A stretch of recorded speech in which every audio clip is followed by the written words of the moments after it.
So what's going on is the pace of change has increased dramatically. A lot of that is driven by technology, but generally speaking, our environment, and specifically our business environment, has become more volatile, more ambiguous, more complex. And that requires for professionals, for people in their jobs, to adapt more quickly and to switch on more quickly to new roles or new occupations or new jobs.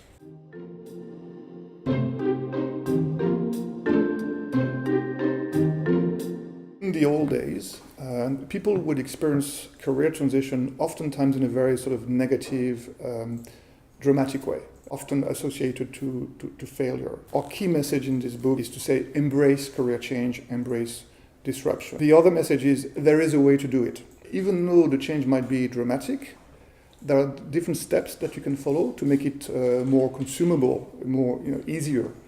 And obviously it will depend on the type of change that you're making. It might be short or it might be long, but there are different steps to make it work.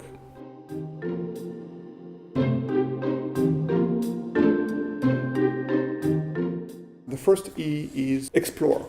By explore, we mean first explore yourself. Know a little more about yourself. What are your values? What are your interests? What are your talents? In other words, what are your core skills that you're good at? This will help you better define what you want to do in your career or in your life. You don't do this alone, you do this with the help of people who know you. So feedback is also important as part of this process. Explore means envisioning what sort of jobs that you can do. The second step is what we call experiment, because it's not only about having ideas about your career. You want to test it, you want to try it. You know Dilbert, the comic books. The author of Dilbert, Scott Adams, he was working as an engineer in a telecom company for many years while he was drawing his cartoons of Dilbert. And it took him probably, I think, 3 or 5 years to then decide, now that he was successful with his comic books, to become a drawer and author and leave the company. So our point is, don't leave your job to immediately switch or to something completely different. There are ways that you can experiment while you are in a current job.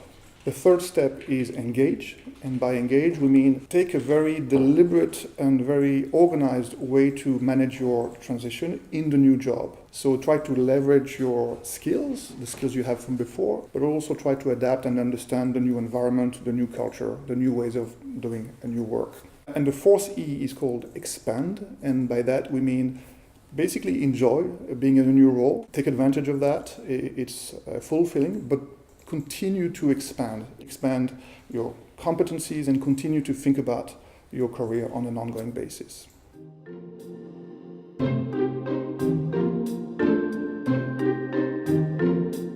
Two things. One is embrace career disruption. It might be hard, but ultimately it will lead to greater fulfillment. I would also say, and I'm thinking about a particular person who make a big career change, there will be obstacles. She wanted to move to a new industry. She worked in the property business and she wanted to move to luxury goods. Well, plus she came from Singapore and she wanted to work in France. So that was even more difficult for her. A lot of people told her it's never going to work. And she was so passionate and she was so resilient that ultimately she made it. Follow your instinct, follow your passion, be resilient, ignore the naysayers.